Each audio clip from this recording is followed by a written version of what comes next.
Vă salut, dragilor! Astăzi, într-o variantă așa mai obosită, după 4 zile de făcut compoturi, am avut niște copaci foarte productivi de cireș și vișine și zilele acestea doar compoturi.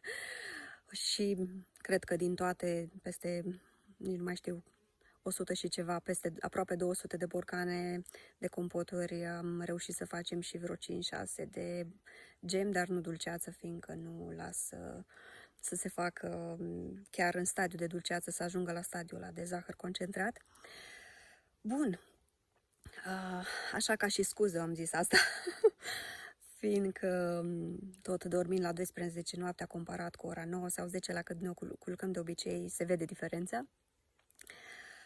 Vorbim astăzi despre vitamina D, fiindcă am primit multe întrebări pe această temă și în trecut am făcut un video, de fapt o serie de videouri pe tema vitaminei D și cum o luăm și ce cantitate de vitamina D luăm. Bun, am clarificat la acel moment că la adulți, în special, vitamina D3 cu K2 se ia obligatoriu pentru că K2 ajută la distribuirea acestei vitamina D la zonele nevoie, în special este condusă la oase și spre partea osoasă, adică oase, dinți și tot ce înseamnă zone care au nevoie de vitamina D. Dar variantele lipozomale pot fi și fără de treiul acesta, fiindcă acelea se duc direct la celulele în nevoie și nu are nevoie de un conducător, de ceva care să le conducă direct spre zonele în nevoie. Bun, ce cantitate? La copii este o cantitate diferită, deci nu vorbim de aceeași cantitate la copii ca și la adulți. La adulți 5.000 de unități se zice că este mai mult decât ok și asta nu o spun eu, ci foarte multe studii în domeniu și în special în cartea doctorului Zaidi, care menționează aproape la fiecare paragraf un studiu, menționează faptul că 5.000 de unități ar fi ok pentru un adult tot anul, tot restul vieții noastre, indiferent dacă ne expunem la soare și indiferent cât ne expunem la soare, indiferent de anotimp.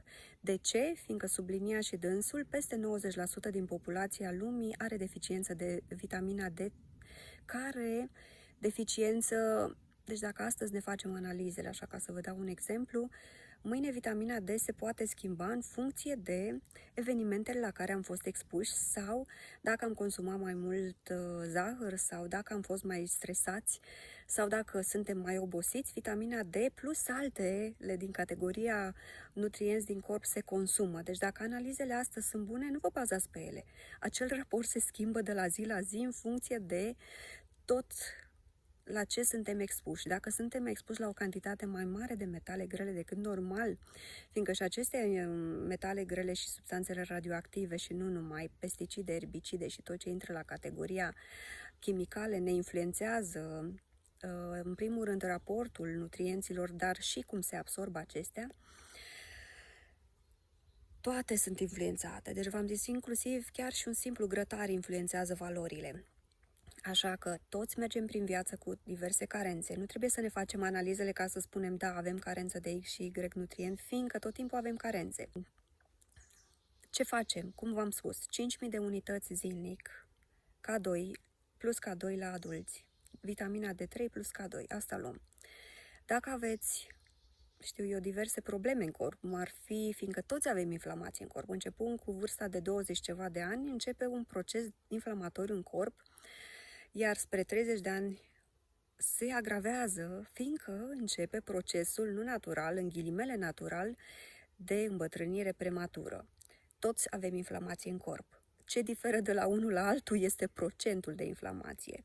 Iar acest procent de inflamație este la fel influențat de, din nou o spun, dar asta este situația, de metale grele, substanțe radioactive, paraziți, chimicale la care suntem expuși de orice fel, cloruri, pesticide, erbicide și altele din categorii euri, normal, toate influențează. Bun, așa cum spuneam, cei care au probleme cu un grad foarte mare de inflamație, cei care au boli autoimune au un grad foarte mare de inflamație care, indiferent cât ar încerca să-l corecteze, tot este agravat, în special de metalele grele și de prezența paraziților și aceștia au nevoie de o cantitate mult mai mare. Iar doctorul Zaidi menționează în cartea dânsului doze imense. 20-30 de mii de unități, 40 de mii, 50. Depinde de la persoană la persoană și ce istoric medical aveți fiecare. Eu nu am să vă spun acum luați doze imense, fiindcă nu este de competența mea să vă recomand. Mergeți la un medic care este la zi cu informațiile, care știe despre acest lucru, faptul că vitamina D3 plus K2 și omega și coenzima Q10 și altele ajută foarte mult la inflamație și la lupta împotriva inflamației, că de fapt despre asta e vorba, iar persoanele cu boli autoimune chiar au nevoie de doze mari și cereți să vă recomand anumite doze. Eu am înțeles că nici în farmacii nu se eliberează doze mari de vitamina D3. Noi, într-adevăr, le-am luat din Germania și cantitate mare de vitamina D3 plus K2. Și cum am spus, istoricul meu nu este la fel cu istoricul vostru. Chiar dacă boala mea autoimună este poate asemănătoare cu boala autoimună altei persoane, gradul de inflamație din corpul meu poate fi diferit de gradul de inflamație din corpul vostru. De aceea este foarte important să cereți sfatul și recomandarea unui medic naturist, medic homeopat, medic holistic, medic, orice fel de medic aveți voi și care vă cunoaște istoricul vostru medical. Deci cam așa stă cu vitamina D3. La copii vorbim de alte doze. Medicii recomandă în general și nouă ne-a recomandat medicul când era bebelușă până la 6 luni, undeva la până la 400 de miligrame, iar mai târziu mai mult, 1000. Deci depinde la copii. De asemenea, medicul copilului știe ce este necesar pentru vârsta copilului respectiv.